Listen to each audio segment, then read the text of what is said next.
Saviez-vous que crier sur son enfant pour lui demander de se calmer est complètement paradoxal? Sûrement, je n'en doute pas un seul instant. Et pourtant, c'est la réaction primaire qui s'impose à nous, souvent malgré nous et notre bonne volonté. Mais est-ce que c'est vraiment le bon moyen pour apprendre à un enfant de maîtriser sa colère? Dans ce nouveau podcast, je vais vous raconter une histoire dont j'ai un peu honte. Mais c'est aussi ce qui va vous permettre de comprendre ce que j'ai fait au quotidien pour apprendre à mes enfants à maîtriser leur colère. Bonjour, je m'appelle Amélie. Bienvenue chez Famille Épanouie, le podcast qui vous permet de profiter d'un quotidien serein et épanouissant en famille sans vous épuiser ni vous effondrer. Depuis 2015, j'accompagne les mamans à cultiver leur bien-être grâce à des prises de conscience et à des concepts simples à mettre en place. Alors, si vous appréciez ce podcast, la meilleure façon de le soutenir et de me soutenir, c'est de lui mettre une note de 5 étoiles sur la plateforme de podcast que vous utilisez. Je sais que c'est parfois galère. N'hésitez pas à regarder sur Google comment faire pour laisser un avis si vous n'arrivez pas à le faire. Parce qu'en tout cas, pour moi, c'est super important et ça donne vraiment beaucoup plus de visibilité à ce podcast. Alors, il y a quelques mois, on était au Costa Rica. On avait loué une magnifique cabane dans la ville de Vita. Et c'est fou parce que quand je suis rentrée dans cette cabane, j'ai tout de suite ressenti quelque chose de très fort. C'était ma cabane.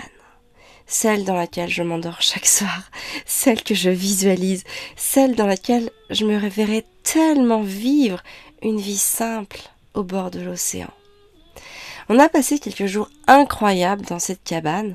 Alors, on ne pouvait pas y rester la journée parce que malheureusement, il n'y avait pas de Wi-Fi. Et pour nous, dans notre travail, une des seules conditions que l'on ait, une des seules choses que l'on ait, c'est d'avoir le Wi-Fi en permanence.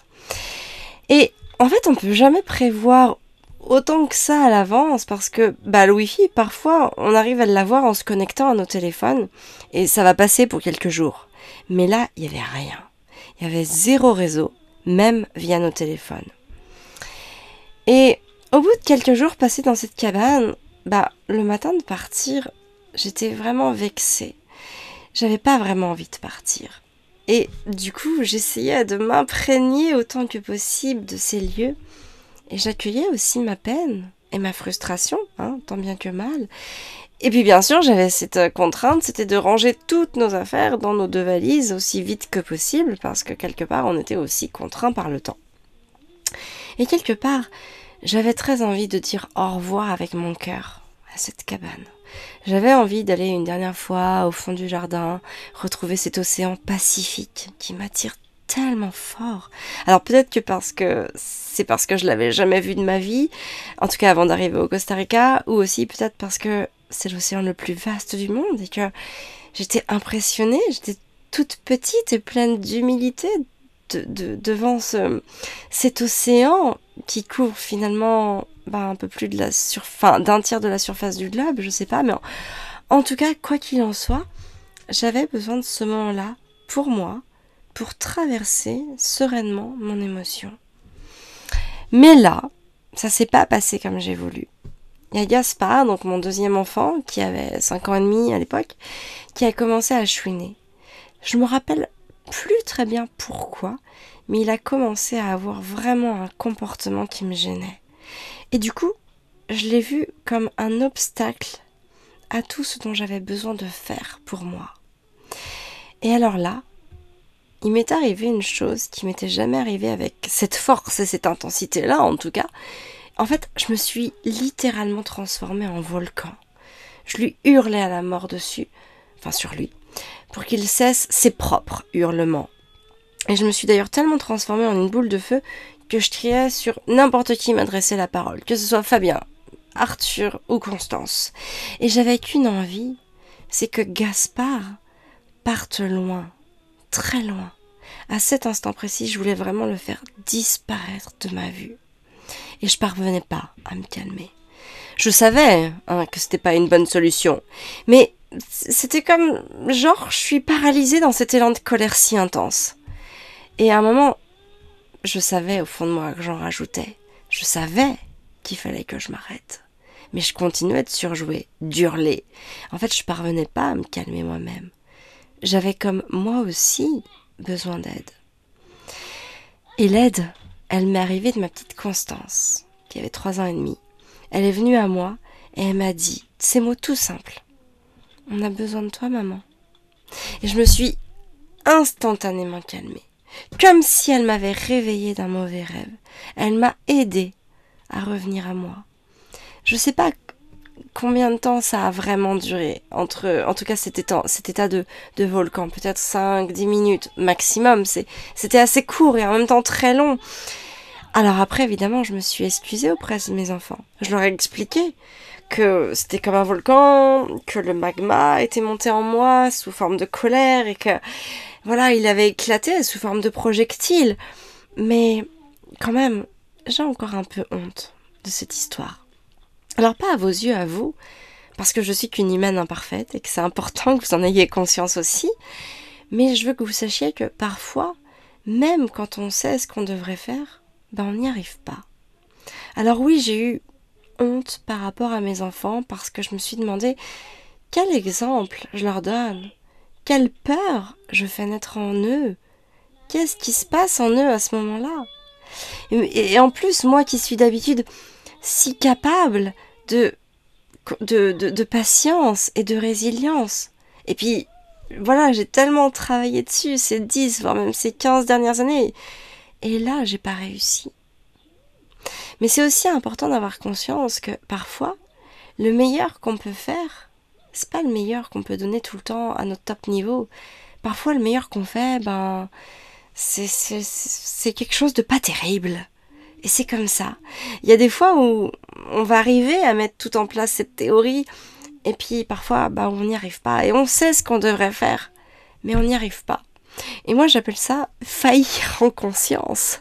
C'est-à-dire que on manque à notre engagement, mais on y manque en conscience.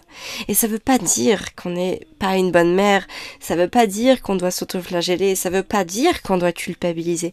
Ça veut juste dire qu'on se doit de composer avec les ressources que l'on a à l'instant T. Et vous savez, je compte plus les fois où j'avais tellement de théories en moi que, vous savez, toutes ces lectures, tous ces enseignements que l'on absorbe, que l'on fait rentrer en nous, mais parfois qu'on n'arrive pas à réimplémenter. Et du coup, c'est très compliqué parce qu'on se dit, mais je sais ce que je devrais faire, mais je n'y arrive pas. Et là, cette dualité s'impose à nous. Qu'est-ce que je suis? Je suis une mauvaise mère, je suis pas une bonne personne, etc. Parce que je n'y arrive pas. Mais en vrai, c'est très frustrant de se voir échouer soi-même. Mais quelque part, ça fait partie du processus. Et avec le temps, je me suis autorisée à l'échec. Je me suis autorisée à me laisser le temps dont j'avais besoin pour pratiquer et donc m'améliorer. Et c'est très déculpabilisant de se laisser le temps de s'approprier ce dont on a besoin pour grandir soi-même. Tout se fait pas forcément rapidement. Et lorsqu'on force notre rythme, on risque vraiment d'échouer parce qu'alors on aura peur de réessayer. Et c'est comme ça que l'échec prend naissance en nous. Alors si je vous ai raconté tout ça, c'est pour vous aider à prendre conscience que tout part avant tout de nous-mêmes. Et tout ce que j'ai fait pour trouver cette force en moi d'accompagner chaque jour mes enfants, c'est avant tout ce travail que j'ai pu faire sur moi. Et d'ailleurs, je vous explique tout ça en détail, je vous explique en détail la manière dont j'y suis arrivée et ce que j'ai fait, et surtout comment je l'ai fait dans le programme Maman épanouie. Je vous mets le lien dans la description. En tout cas, voilà, il faut savoir s'autoriser le temps, la patience dont on a besoin pour pouvoir se l'approprier. Maintenant, pour apprendre à un enfant à maîtriser sa colère, il faut prendre conscience que se fâcher contre un enfant, ça n'aboutit à rien. Ça ne fait qu'interrompre la communication entre lui et nous. On pense souvent que les jeunes enfants, notamment, ils cherchent à nous pousser à bout. Mais c'est pas vrai. C'est juste que quelque chose les contrarie et c'est à nous de trouver quoi pour les aider à traverser leurs émotions négatives. Quand on prend l'habitude de crier sur un enfant aussi, on lui apprend à cesser d'écouter.